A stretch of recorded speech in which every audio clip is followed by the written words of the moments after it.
but just wanted to, oh, Gotta record. sorry. Totally forgot about the recording. But yes, so welcome to our VCC meeting for September. And today we're just going to be hearing from Nick about the Lifespan Respite Program. But before we get into that, I just wanted to welcome, we had two new members, Christine Sherman from VCU Health at Home by Bayada, and then also Lashina McBride, who's the Executive Director at We Support Caregiver.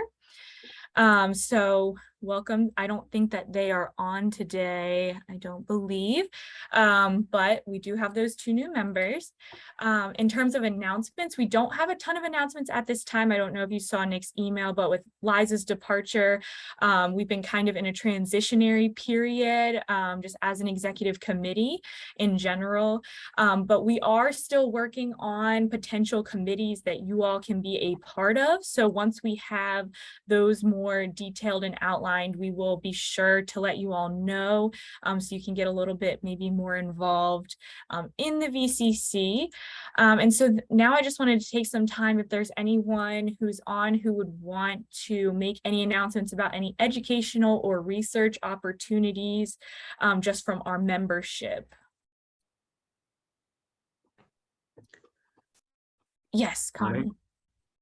Hi, there's two webinars coming up, or Zoom calls from AARP. One is on November the 3rd at 7 p.m. It's Caregiving 101, Prepare to Care. And then another one on November the 29th at 12 is Making Sense of Caregiving Costs.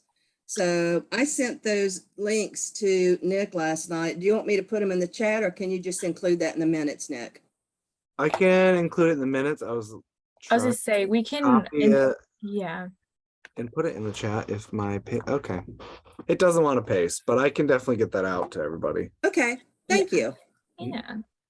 Anyone else have any other announcements or events or educational opportunities they'd like to share? This is Joe Sims. Emily, did you change jobs?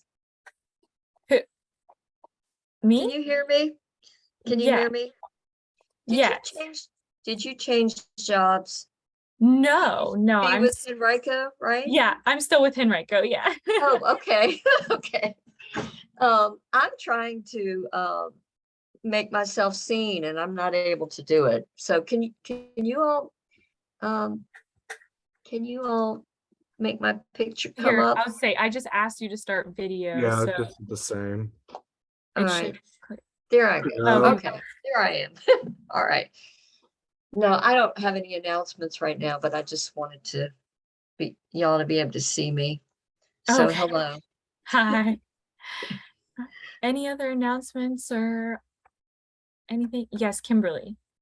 Hi, thank you. I just wanted to make sure everyone that was a part of this coalition knows that I am hosting a national conference in Roanoke, Virginia, November 14th through 16th. It's called the Care Colloquium, and we are gathering together leaders in the care economy, so founders, CEOs, executive directors, and other leaders that have programs, services, products that support family caregivers. That's the tie. And so we're going to be building collaborations with each other and talking about big care issues that we're all seeing in the United States as we try to help family caregivers. So I'll put info in the chat. If you want to learn more, I'll also put my contact info, but please consider yourself personally invited to come attend. And I'm super excited that it's happening right here in our own state. That sounds like an awesome opportunity. Thank you for sharing. Anybody else have any announcements or events? Hey, I'm Mary Arthur with the Northern Neck Middle Peninsula Agency on Aging Bay Aging. And so we've partnered with Riverside, the Centers for Excellence in Aging, to do some community conversations with our caregivers. We are in this very rural population where nobody wants to really talk about what's going on. So Bay Aging is trying to figure out, what can we do to help those that are caregiving right now. We did that community needs assessment and found that 1 in 3 people in our area consider themselves a caregiver. Wow. And so that's a lot of people. But there's a lot of different approaches. So we're trying to figure out what works and what's best for each, population as they're caregiving and just every generation. So we've planned for 2 caregiver socials at 2 local restaurants, one in Northern Neck, one in Middle Peninsula. So if you know anyone, I can certainly share those flyers. If you service anyone in our region, we'd love to have them. So I think that's about it. Thank you. Oh, awesome. Thank you. Anybody else? Alrighty. So in terms of old business, we don't really have a whole lot on the old business front. We're still working on getting those VCC cards together, and Nick's going to be following up with our contacts about getting those, but there's no real updates on it at this point. Yeah, the last time I spoke, I think David DiBiase had sent it over to his people. Yes. I don't know if it meant their design people, and then they were going to send it for printing after that, but Okay, perfect. August kind of got away from me, so Okay. yeah, I don't know. I'll send an email probably before the end of the week and just ask for an update. Okay. I'm sorry, just for clarification, you mean the CARE Act cards? Yes, Correct. the wallet cards. Yes. Okay, thank The you. one that was VCC, ARP, the Lindsay Institute, and Virginia Navigator, I think, was the 4 that were going to be put on it. Okay, and then so in terms of new business, we really want this group to be what you guys want it to be. So the executive committee has been working on developing a survey that's going to be sent out hopefully in the next coming weeks, where we're just going to be looking for your feedback about really what you want this group to look like, what you want to see maybe more so from these meetings, or even outside of these meetings from the VCC. So just be on the lookout for that survey that will hopefully be coming out fairly soon, just so we can get a little bit of feedback from you guys, because again, we want this group to be what you guys want it to be and what the membership really wants to see from it. So hopefully that survey will help us get a better idea of what you guys are looking for. So that's really the only new thing that I had. I don't think our vice chair is on, or our former chair. So do we have anyone from DARS who has any DARS related updates? I'll Nick. plug my. Okay. So, as everyone who saw my email yesterday knows, Liza's no longer with DARS. However, her position is open and we are looking for potential candidates to fill that. So if you know anyone in the Richmond area who is interested in working with caregivers, it is listed on jobs.virginia.gov. I would please send people my way. It is a full-time position. It is full-time, so they'd be working really closely with me on the Virginia Lifespan Respite Voucher Program, and it is a very integral person. So Yeah. Can you send out that announcement to all of us to forward to colleagues? yeah, absolutely. I'll link the job posting and put it in the minutes. Okay. And then I see George is on. Do you have any updates for dementia services? Not this month, but thanks, Oh. Emily. Perfect. Okay.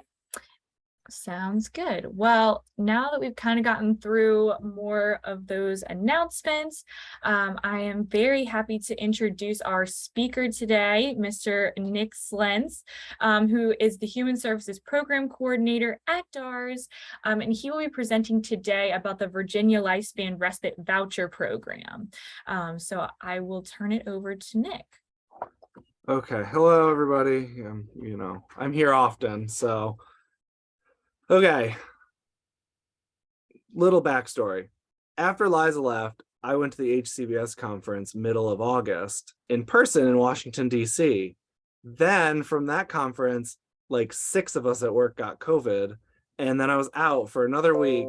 So August really did get away from me, and because Liza left, I've had like hundreds of emails to get through, especially with the voucher program itself. I have finally started processing and approving about 100 applications that we got in late July and most of August.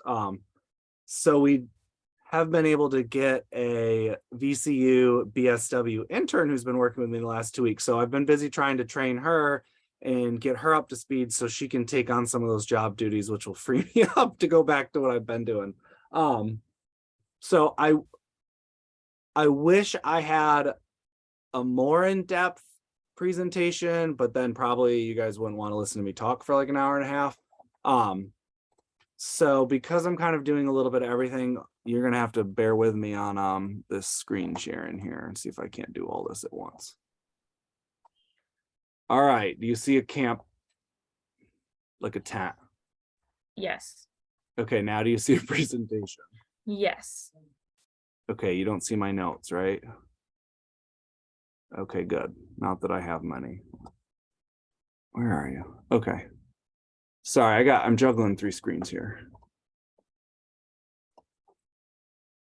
Okay, so today I'm going to, I mean, you've heard me talk about the Virginia Lifespan Respite Voucher Program every meeting pretty much, but I really wanted to kind of do more of a deep dive today, and I really wanted to spend some time going through where you can find the application, what it looks like, kind of how to walk through it, either for yourself if you're a caregiver and you may be interested in the program, or you know somebody who may be interested in the program, or you're a care coordinator or someone who helps caregivers who, you know, you may be a referral source to them. So I kind of wanted, hopefully today at the end of this, you'll have a better understanding of how the program works, and you may be able to answer some questions before it gets to my end.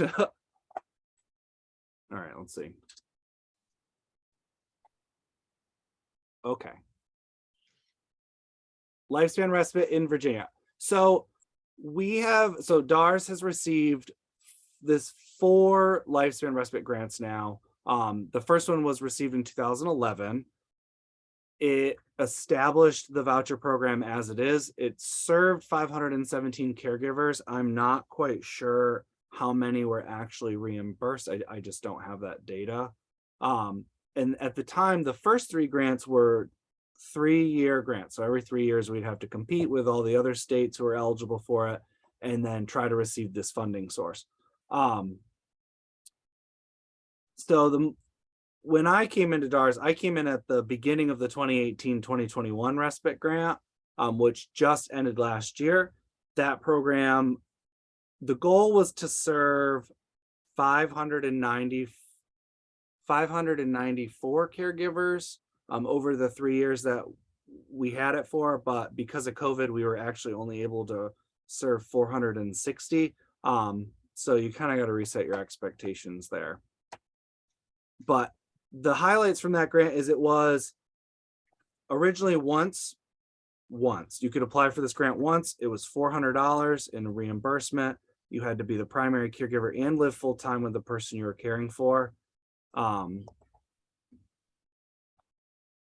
However, the grant that Emily helped write last year is the one we received back in last July, we were able to receive it. So ACL did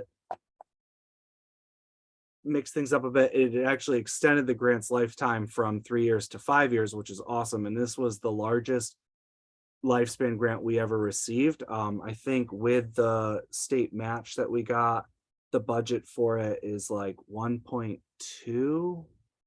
It's about 1.2 million over 5 years.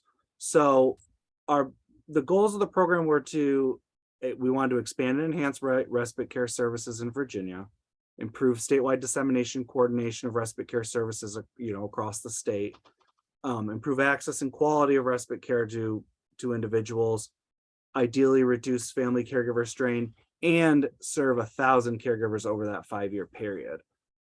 We are completely funded until June of 2026. So I've got a lot of calls asking if this program still available, or, if there's funding, and we do have funding, so you don't have to worry about that. Just work for me, please. Okay, so the objective of this grant program, we wanted to continue to enhance access and reduce barriers to respite care, as well as enhance education and awareness about respite care. We are targeting 5 traditionally underserved populations for increased outreach. That did change from the last grant, where we were focusing on a different group of people. The one target population we did keep were caregivers who care for an individual with a diagnosis of dementia or Alzheimer's or another related disorder. We are now targeting male caregivers because they are a minority. As most people know, caregivers tend to be female, or it falls on, the female side to are tasked with those job duties. Rural caregivers are another really big underserved population, either because there's just limited resources in rural areas, or there's, not a lot of supports and services. So we wanted to highlight them as well. We're also focusing on LGBTQ plus caregivers and Native and Indigenous caregivers. So that's kind of our 5 target populations that the goal is to do some specific outreach, kind of tailored, I wouldn't say marketing because, I don't like that word, but tailored marketing, try to increase the use of this program for those individuals. Can I ask a question? Sure. When you say rural, does it have to be, how is that defined? I mean, is it actually the definition of rural? Like I know that in this area, Charles City County is considered rural. New Kent is not. Mhm. So how do you define rural? That's a really good question. So I had that discussion as well. What do we consider rural? Is Chester rural? Is Beaver Dam or Montpelier? Yeah, I mean, to me, those are rural areas. I live in Hanover, but I live in Mechanicsville. It takes me an hour to get out to Beaver Dam, and I think of that area as being very rural. But I don't think it meets the definition of rural. So I just wondered how you look at that. So what we decided on was, I had reached out to Charlotte Arborgrass to try to find a definition as to what other state agencies were defining as rural. And I think we settled on this federally recognized as rural list, which was, don't quote me on this, it's like less than 50,000 people per something, or there was like a definition, but I think it's like 48 is my list. Okay. Of counties or certain cities, obviously in Virginia, because we're different, but is kind of my rural list. Not to say that other areas aren't rural, like, parts of Hanover County, but they don't get counted in that group. Okay. It really depends on the way I track it, and I'll show this a little later on, is depending on what county you're from, my database will automatically either code you yes or no. Okay. Thank you. Yeah, no problem. That's like my measure. Okay. Okay, so program design. Because this program is a lifespan respite program, we serve people across the entire lifetime. I do get some calls because we are, Department for Aging. People wonder if this is restricted to individuals 60 and above. We are kind of unique in that program, in that respect, because we do serve everyone across the lifetime, not just 60 and above, which other parts of DARS, and Department of Aging, especially when it comes to the Older American Act, that is an age restriction to access, programs through a AAA or something like that. So we have no age restrictions for the caregiver or the respite care recipient. If you're the caregiver, well, I guess the one restriction is you have to be 18. There are no disability restrictions, and there's also no means testing for program access. We get those questions a lot. If you are receiving in-home services through a Medicaid program, that is also not a barrier. So having other services in place doesn't preclude you from using this service. We also don't have a citizenship requirement. So if you are a non-US citizen, that is also not a barrier to this program. The only thing you do need for reimbursement is you either must have an ITIN, so an individual tax identification number. I think lawful permanent residents green card are assigned a social security number. It's the same thing. But if you don't have that, we do have a form. It's called the W-8BEN, which asks those individuals to provide some sort of tax identification from their country of origin in order to process the reimbursement. Because the way the state payment system works, that information is what generates the code I need to actually issue the payment. So we've served, so since I've been here almost 4 years, I think. We've served 2 individuals who didn't have a social security number.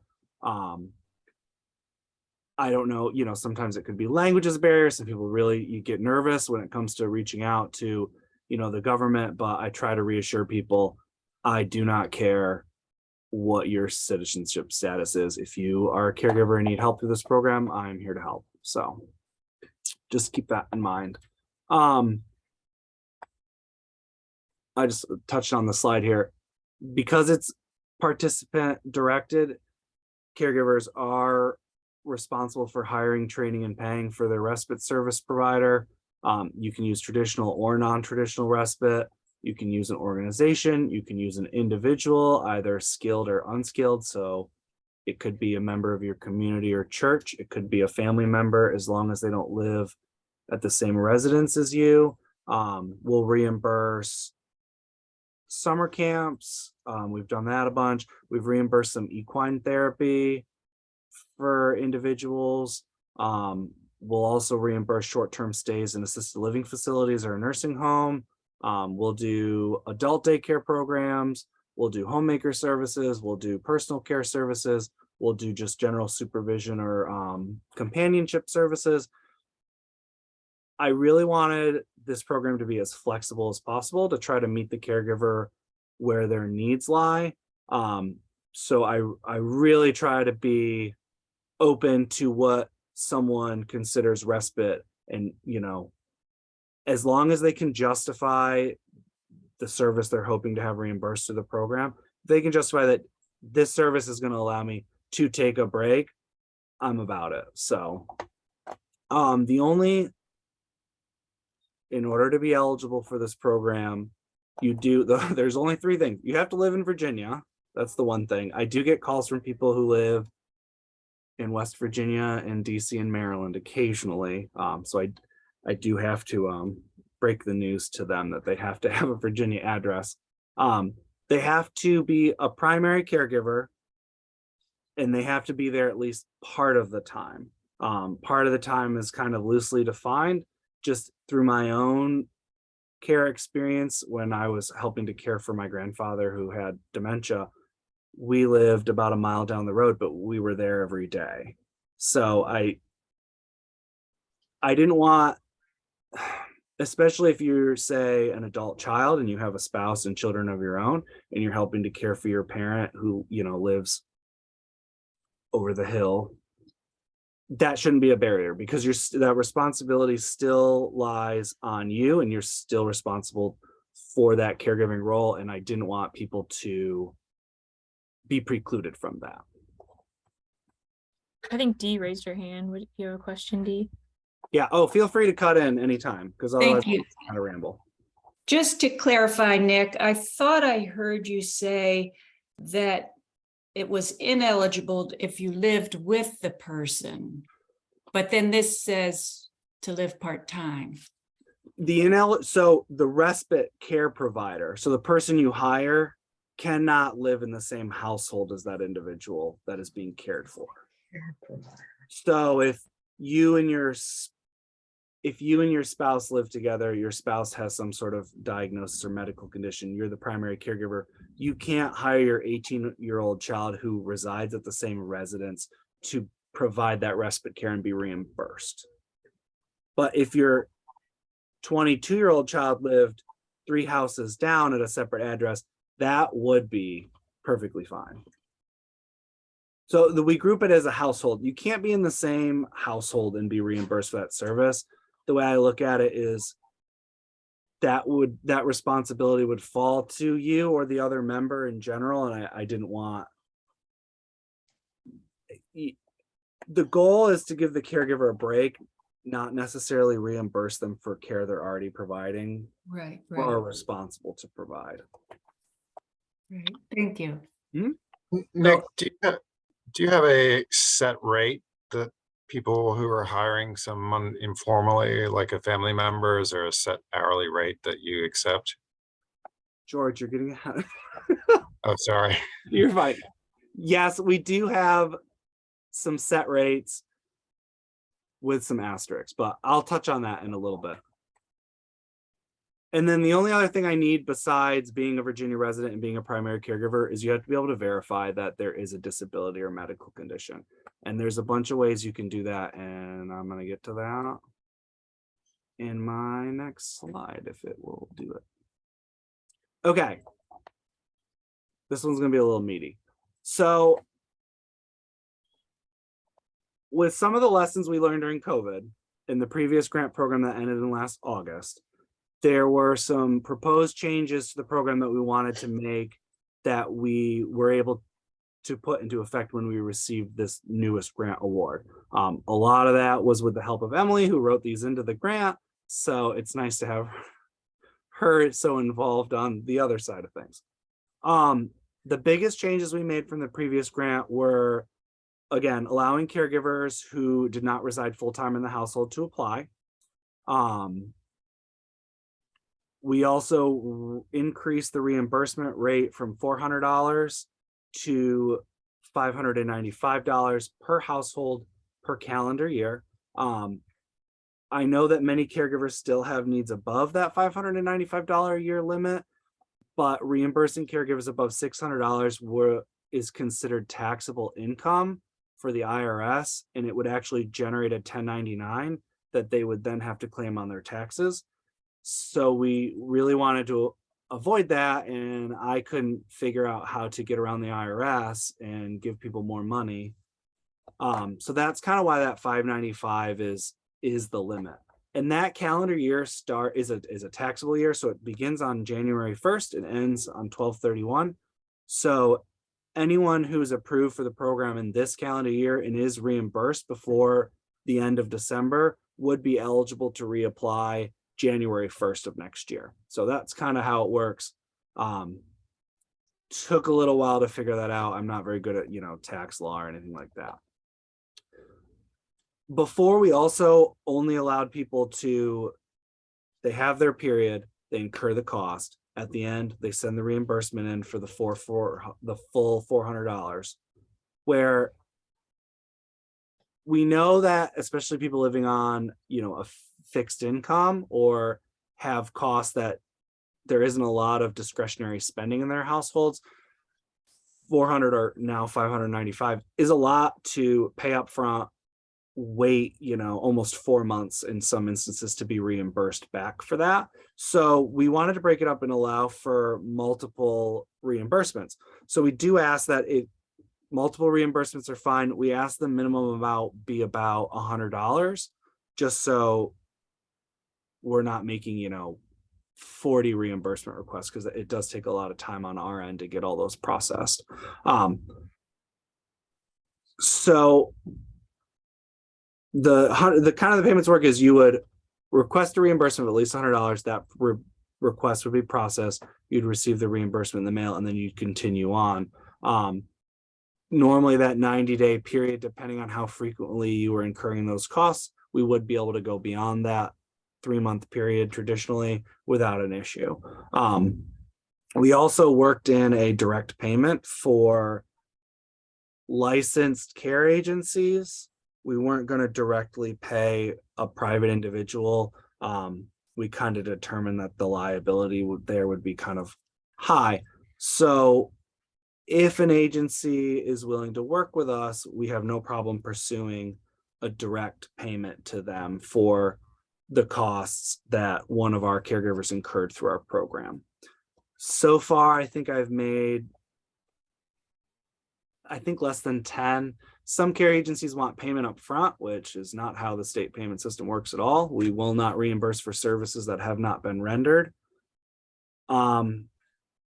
We've done a little bit of direct reimbursement with some of the area agencies on aging, one specifically for an adult daycare program, which worked out because they ended up being our test case. So it kind of took longer, and I'm still trying to figure out the procedures associated with that, but I do want to promote that a little later on in the program. We also placed greater emphasis on serving underserved populations, and again, I had said earlier, plans for targeted and tailored outreach to increase program awareness. We're also working with our partners at Virginia Tech. We've been working with the wonderful Dr. Laura Sands. She's over in their, I think, gerontology department. I meet with her almost weekly, and we kind of go over where we are with the program, and she's been a wonderful resource to have. She was actually the person who, well, her intern or grad student processed the data I'll have at the end to show you, and she made some graphs for me.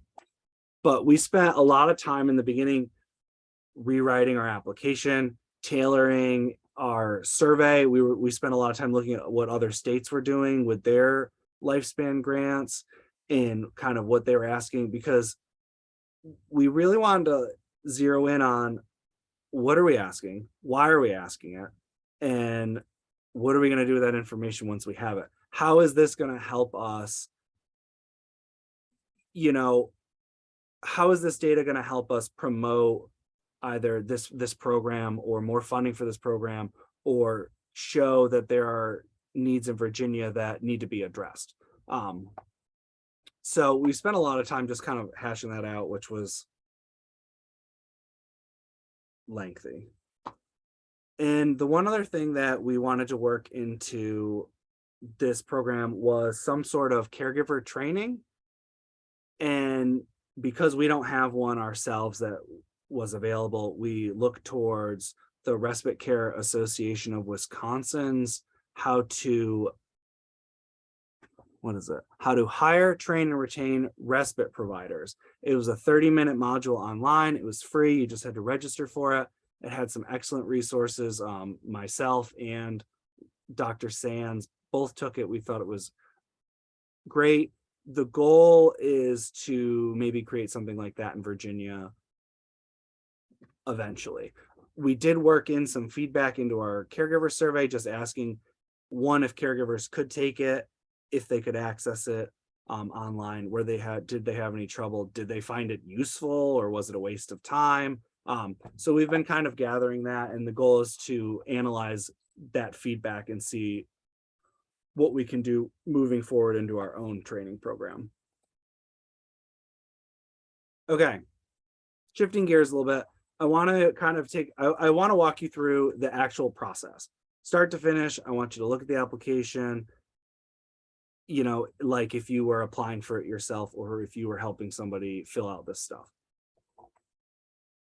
So the first thing is you can find our program data on Virginia Navigator if you search. Also, I just typed in a Google search Virginia Respite Program, and the VDA website, which I have in green right there, is the first thing that popped up for me.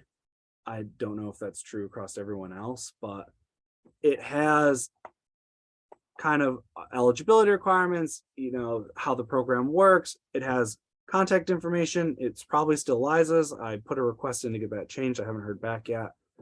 There's also a fillable application that people can access. So I just want to, maybe this will cooperate.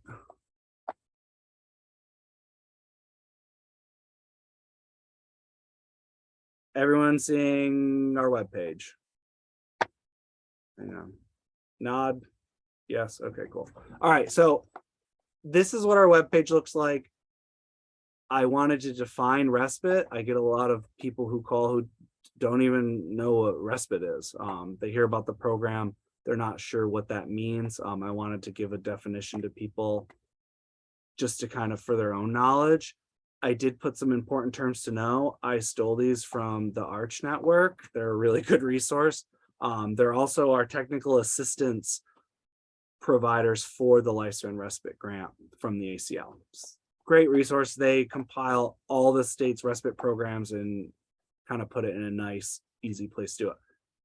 Here's my eligibility information. What do I need to verify disability? Those are all acceptable documents.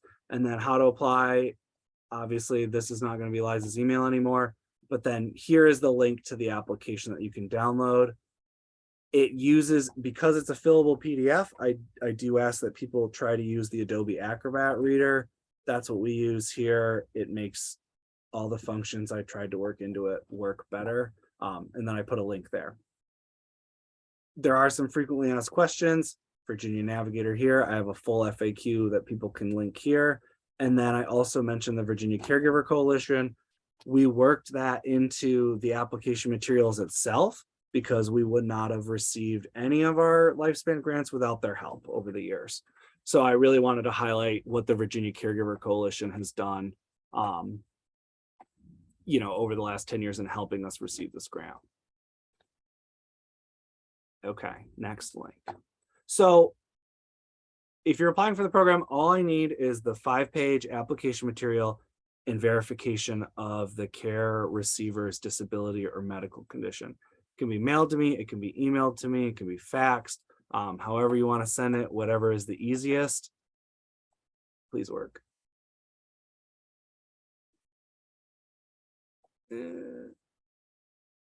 Okay, this is new, I don't. Okay, so this is the application itself. If you click that link, this is what'll open. I might try stripping out some of this. It's really lengthy and meaty because I wanted to put in as much information as I could about how it works, but I think if you're looking at this for the first time, it's a lot of boxes and it's very dense, and I think some people skip over some of this, but I want to put how to apply. It's the same thing, 5 pages, disability, and then here's my list of disability verification here. So this mentions some program for caregivers. Here's the training. Here's the link to it. Oops. We ask that if you complete it, you get a cool little certificate, and we ask that you send it to us.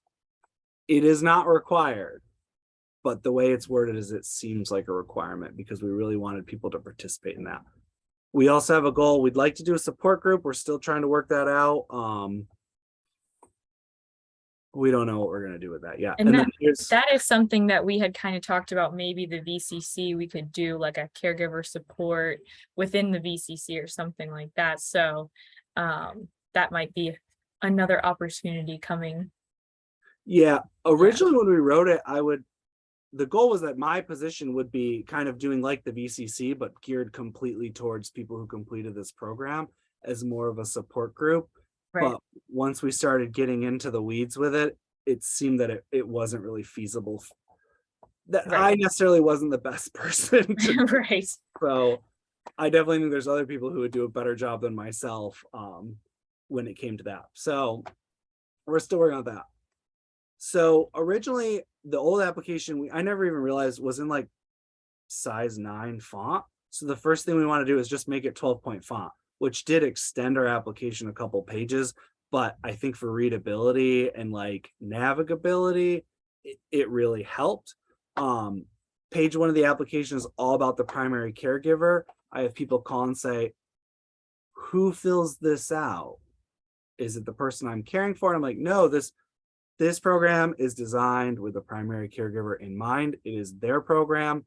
It is meant for them to take a break. It's all about them. I try to be like, yes, we want the person you're caring for to receive adequate care, but the program is for you. So I try to impart that on people. Very much name, preferred method notice. Email is like the best because then I don't have to deal with the mail. All this is required. Here is where we ask if you put your city or county or residence. When I import this into Excel, this will actually generate the rurality count that we had talked about earlier. Super basic: age, gender. Do you identify as LGBTQ plus? That's where one of our measures for our target populations come in. Ethnicity, race, check all that apply. How are you related to the care recipient? Do you live full time? How much care do you provide? How many people live in your house? All very basic. How did you hear about us? Again, we have, LGBT organizations, Alzheimer's Association, tribal organizations. It's kind of how do we work in tracking our target populations within the application itself. Page 2, all about the respite care recipient, full name. If they live at a different address, we ask that you list it, or you can just check a box. Are they a veteran? We've asked this the entire time I've been here. Most of the time it's no. 95% of the people we serve are not veterans. I think that's because the VA does a fairly good job at having caregiver and respite programs for, their individuals, because I don't see a lot of them. But I do have some. Again, do they identify age, gender, all this? And then this is new. What are their needs? What do you need help with? Personal care, mobility, household needs, nursing care, companion care. And then before we just asked you to write in the diagnosis, now we have a nice old checklist. Again, check all that apply. Supporting documentation is required. And then pages 3 and 4 are, do you receive other services? Please tell us about it.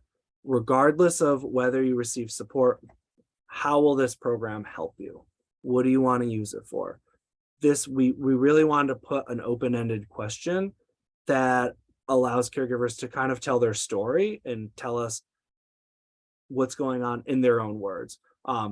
This will probably be one of the last things I analyze at the end of this grant, is to really compile what is going on with the people across Virginia and how we can serve them and what we've learned. And then we do ask what you would like to use this program for. Personal care, again, we wanted it to be the same to avoid confusion. Who are you going to hire? And then this is actually a Zaret burden inventory. Burden means different things, but this is the only thing that we ask at application, and we ask it again at the end to see. We're going to see if it measures, if there's any change measured between, utilization of this program. It's completely objective or subjective. There's no right or wrong answers. And then the very last page is all the legalese. I am who I say I am. I'm not going to use this for anything that I'm not supposed to. I know I'm responsible to hire it. I have to fill out a form and then sign and date.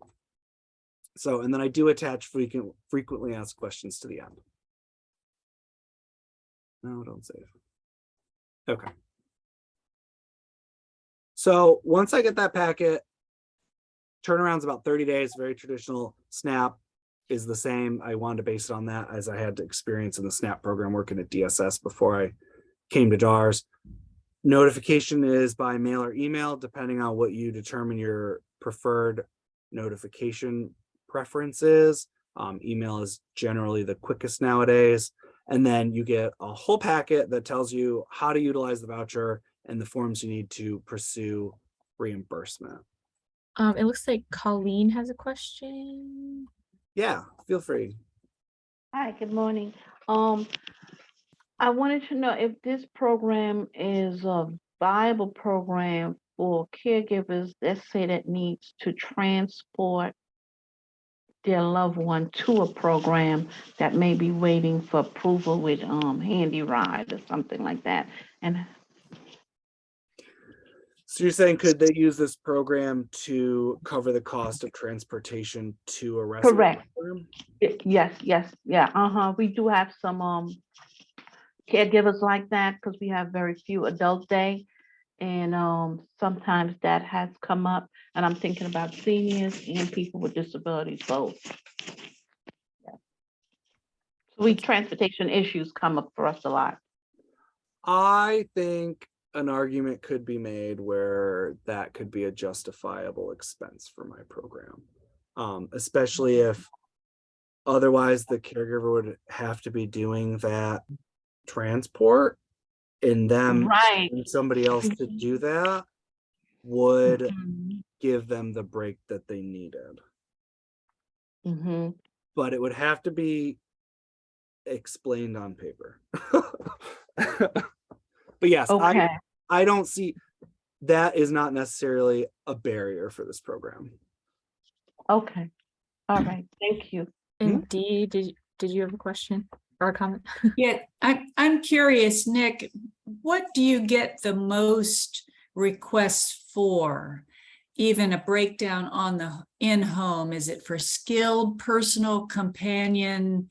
What, just generally, what do you see the most requested? Spoilers, because I have it at the end. But Oh, number sorry. one, personal care. Number two, companion services. So personal care is our number one, and like it's a really close second from the year one data we analyzed is just general supervision. General supervision, companion care. I just need somebody in the house to be there in case something happens. So I have a question. So for people, you mentioned the Veterans Administration. So do you refer people to, if people need ongoing care, obviously the 595 is wonderful, but say people need, the ongoing care and, they are connected with the VA and they're eligible for the aid and attendance benefit. Do you refer them to those kinds of programs? And is there anyone that can help them apply? So usually the people I've had come through the program who are, I ask if they're receiving any services. The people who do say they're receiving stuff through the VA seem to already be in regular contact with them. Okay. Most of the people who call, the calls I receive are a lot of, I'm new to caregiving. Where do I go? What do I do? The first question I almost always ask is, do you know have you applied for Medicaid? Or are they eligible? Do you know that answer? And have you reached out to your local area agency on aging, especially for, the older people who call me, who'd be eligible for those services? Okay. I'm not a care coordinator, that I make the most out of the referrals I can, but I try to refer them to people who do that. Okay, and I want to ask Dee a question. Dee, is there money in the respite program for at Senior Connections right now?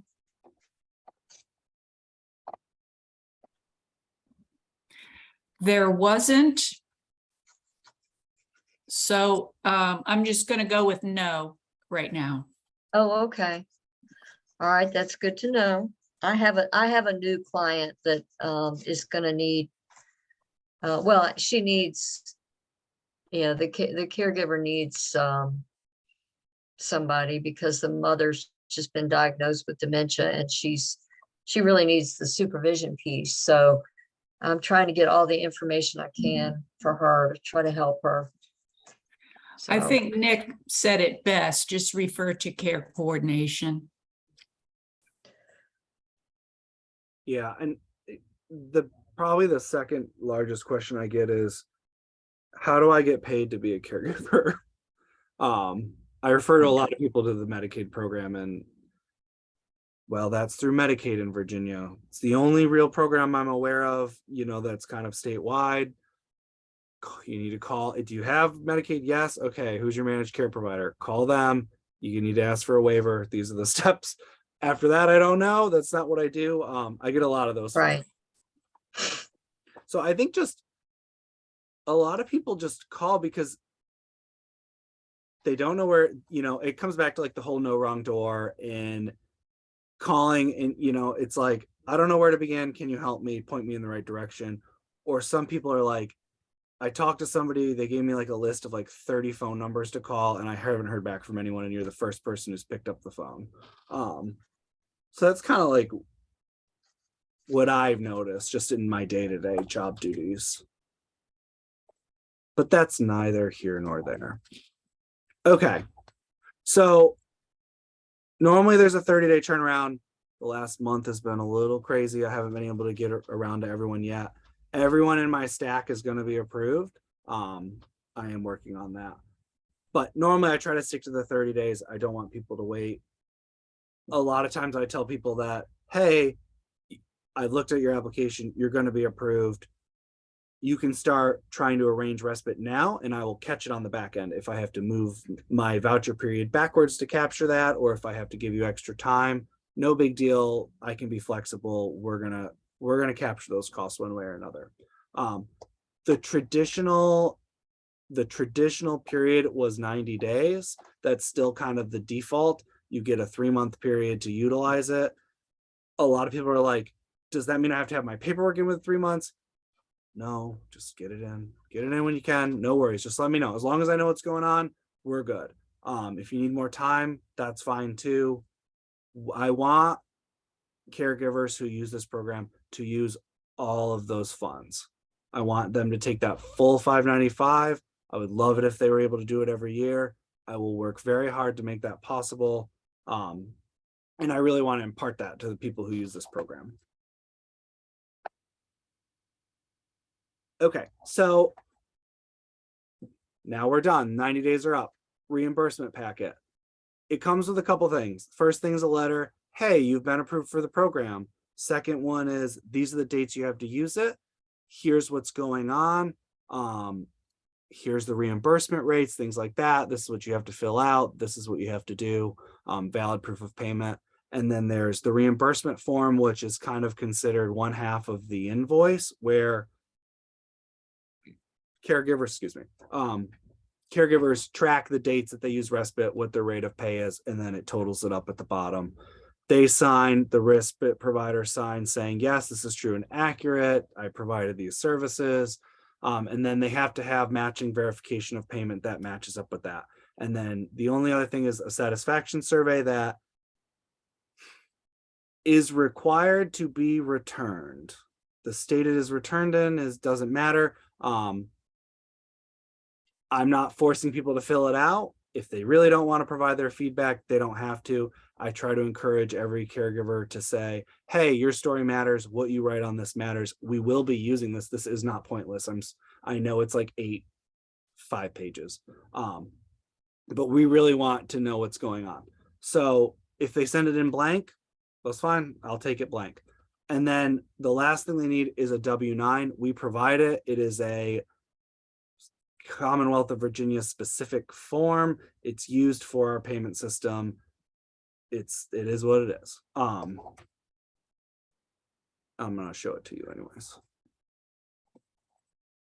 And then once I get the packet, it's 45 days. So I have 30 days from the date I receive it to get it processed into the payment system without it being considered a late invoice. And that's just policy, like payment policy for the state. And then it can take up to, another 15 days to be sent through the mail. It usually doesn't take this long. Here's the approval letter. Hey, you've been approved. These are all the components that I list. I almost wanted it to be like a little checklist for people so they remember all the parts they need. Again, I reiterate, hey, this must be completed. Here's the W-9. I've highlighted the only parts you need to complete. Sometimes that can get a little kind of weird. And then issue date, expiration date, and these are things that I can change at will. And because now it's a fillable form, I can just push those dates out and move them around the way I want. Here is our reimbursement rates that George had mentioned.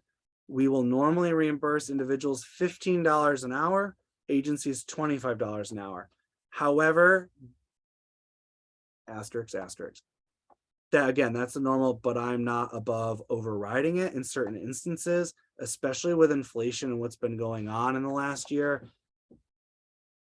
You may only be able to find a provider who charges, $20 an hour for an individual. You can make that argument. I'll reimburse it. I will reimburse that. certain things. Hey, my loved one has complex medical needs.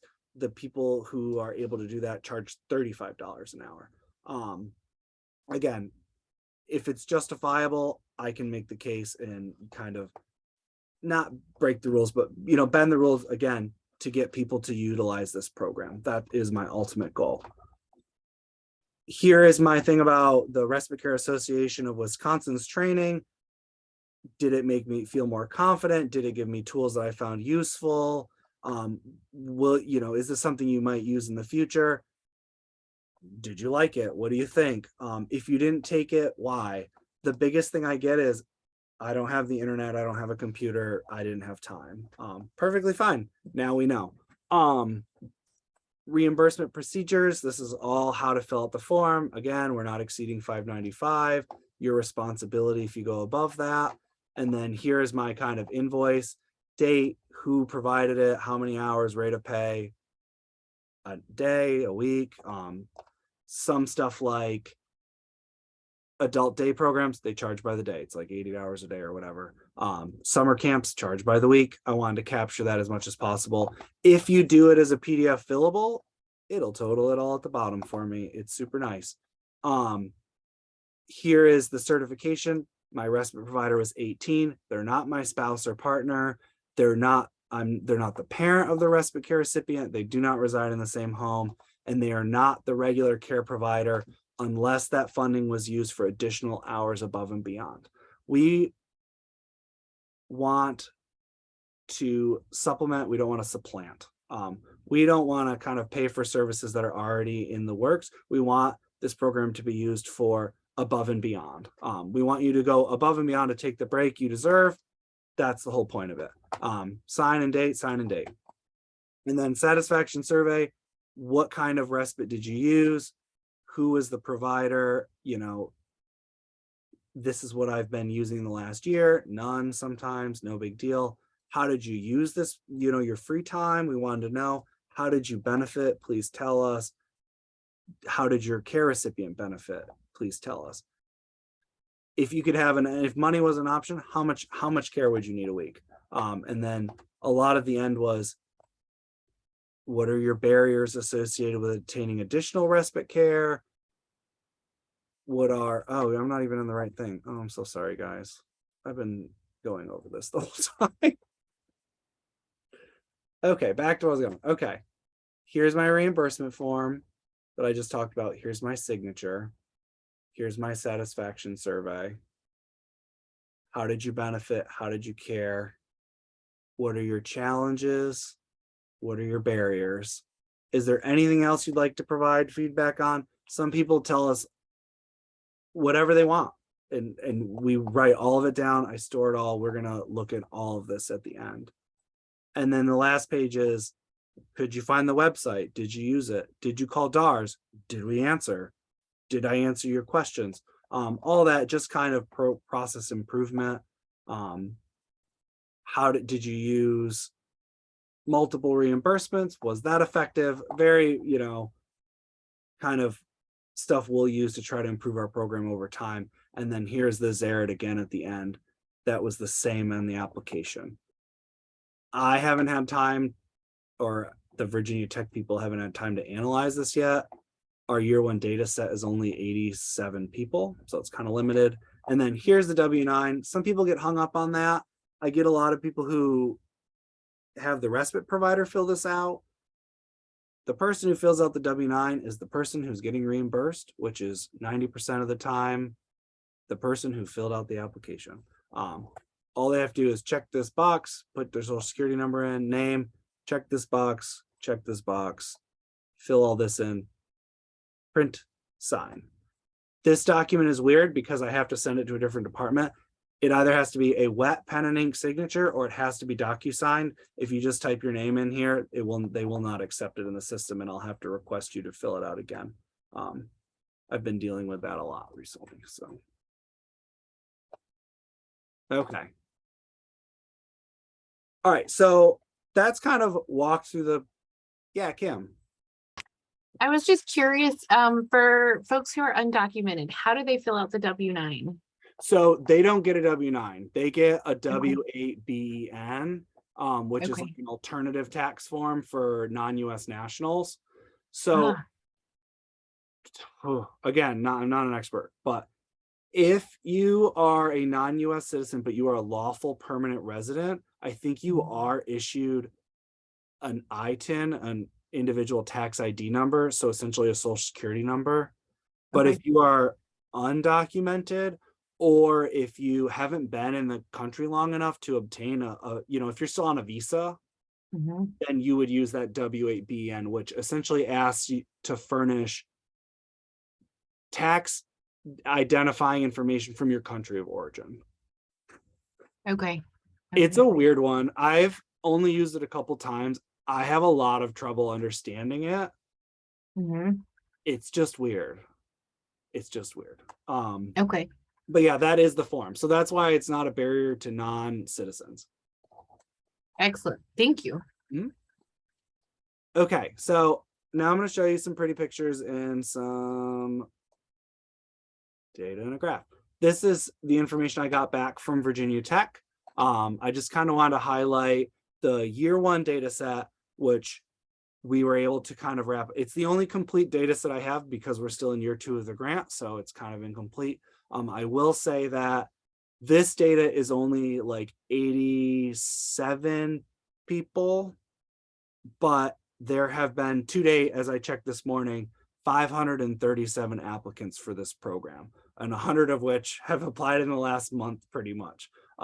So we won't have that. I won't have a complete data set for year 2 until next July. So this, I asked for a couple descriptive statistics. I want more eventually, and we'll keep adding to this, but the mean age of the primary caregiver is 55, with a standard deviation of 13. That means nothing to me. But yeah, around 55. And I saw that with the last grant as well. It's about in their 50s tends to be the people who are caring for either children or their parents or their spouse. Broken down by gender, you can see the overwhelming majority of primary caregivers are still female, over 75%. And then male comes in second. And then we do ask if they, are other non-binary, prefer not to answer. Those are all kind of options. But we only had one person who identified as non-binary in year 1. Broken down by self-identified race. This does not include individuals who chose more than one race. That was going to be a separate count, but we haven't had a chance to crunch those numbers yet. 12, almost 13% people identified as Asian or Pacific Islander, 37.6% identified as African American or Black only, 45% as white only, and then we have some people who are not listed either. Sometimes it's just people skipped over it or didn't feel comfortable answering. That's fine. That's why we kind of have no issues, and then one person, we have some missing data there. Ethnicity, broken down by ethnicity, overwhelming majority of people identified as not Hispanic or Latino. 5.8% did identify as Hispanic or Latino, and then 10% of our data was missing. Part of it was in year 1, we actually had race on the left in that column and then ethnicity on the right. And I think that people just skipped over it because we actually reversed it in year 2 and we had an increase in completion rate. So I think that was kind of the issue there. What type of respite provider did you use? This was a question, for D. Most people used family. That was the number 1. I don't know if it's because trusted individual in the household or, it's easier to use family, or I kind of been relying on them already, or, I can get them for a lower rate than paying an agency, which wants an arm and a leg, and I only have $595. But family, friends and neighbors, adult day program, home care agency.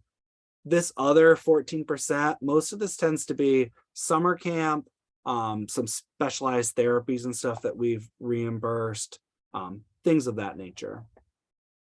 Cool little graph here. I love a good graph, visual aid. And then what type of care was provided? 70.9% said personal care. And then number 2 was companion services at 69%. So it really was a close first and second. Adult day is another fairly popular one. Overnight in home. I see a lot of people take weekends away. Overnight out of home tends to be short-term stay in like a assisted living facility and stuff like that. They just tend to be very expensive. So I don't think a lot of people use them unless they absolutely have to. And then this is broken down in a cool little chart. What did you spend your time doing?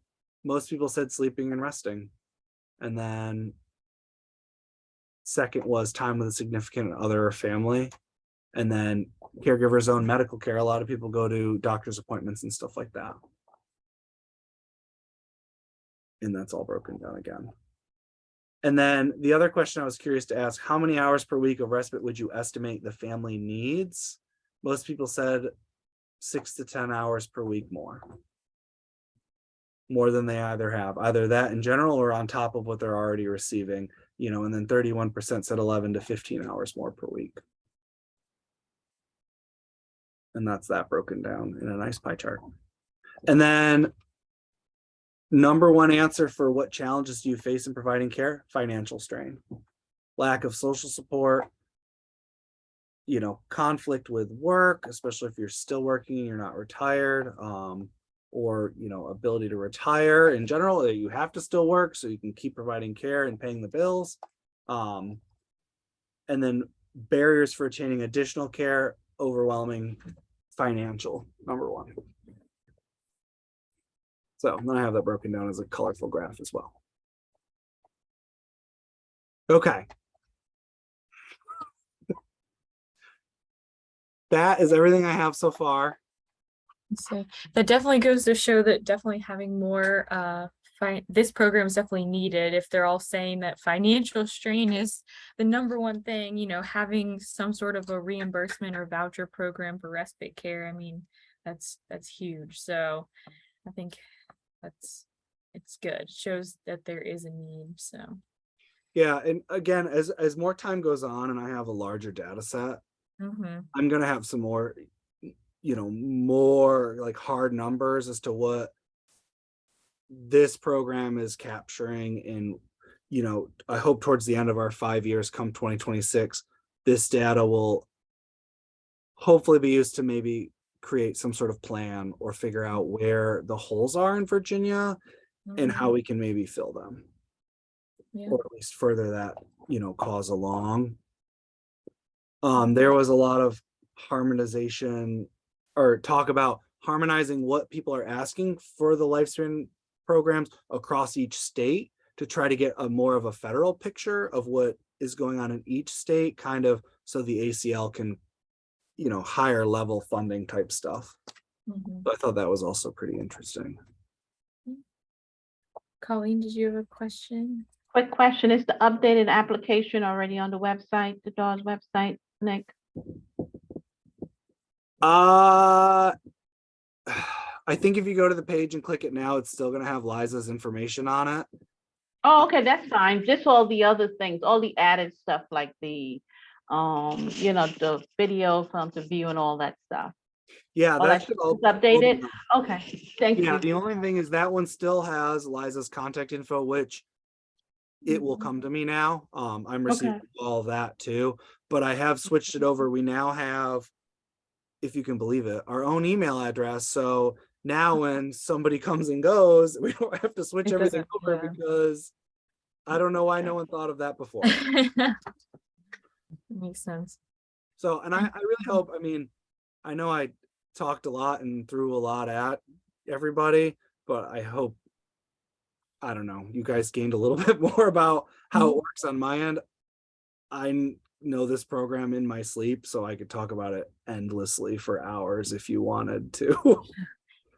I was gonna say, are there any other questions for Nick about the program or anything like that? Yes, Kim. Is the you said that you guys got an email address, is it live right now? Yes, well, so it's technically, it's a Koger list. I don't know what it's It's a called. list, yeah. So it's Okay. just vlrvp@dars.virginia.gov. And I have in the newest version of the application I'm waiting for them to put up on our website, that'll all be there. And then it comes directly to me as well. And then hopefully when we find Liza's replacement, we'll both be able to access that. Okay. Mhm. But right now, if someone were to email Liza or call her phone number, it'll all get rerouted back to me. Okay, that's good. Excellent. I just want to say thank you for everything you've done to do this for the families in Virginia.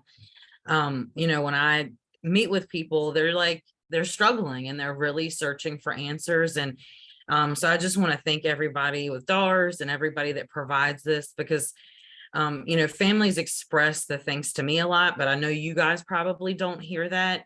And so maybe there's a way, maybe we can share some of that with you guys occasionally, just because I know it inspires me to keep going and working hard. So thanks for everything. Thank you. Awesome. Two more things. Hang on, I got some other stuff.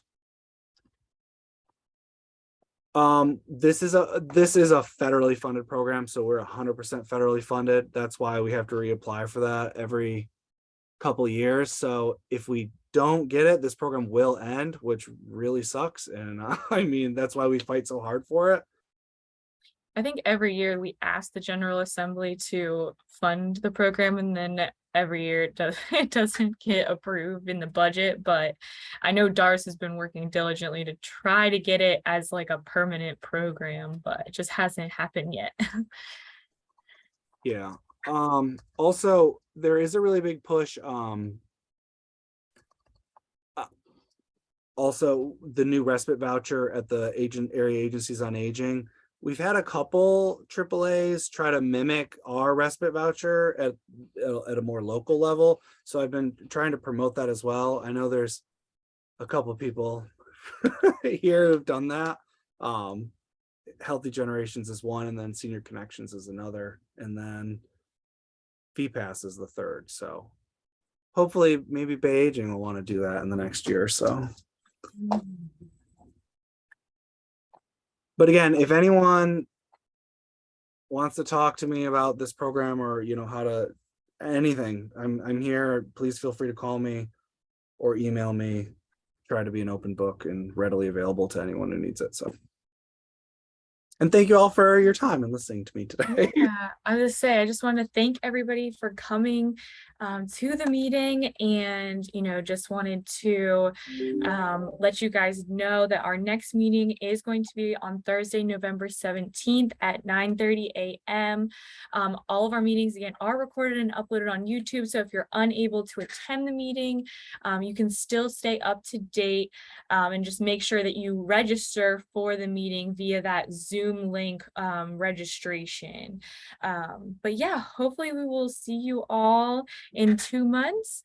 And I hope you guys enjoyed the presentation today, and have a great rest of your day.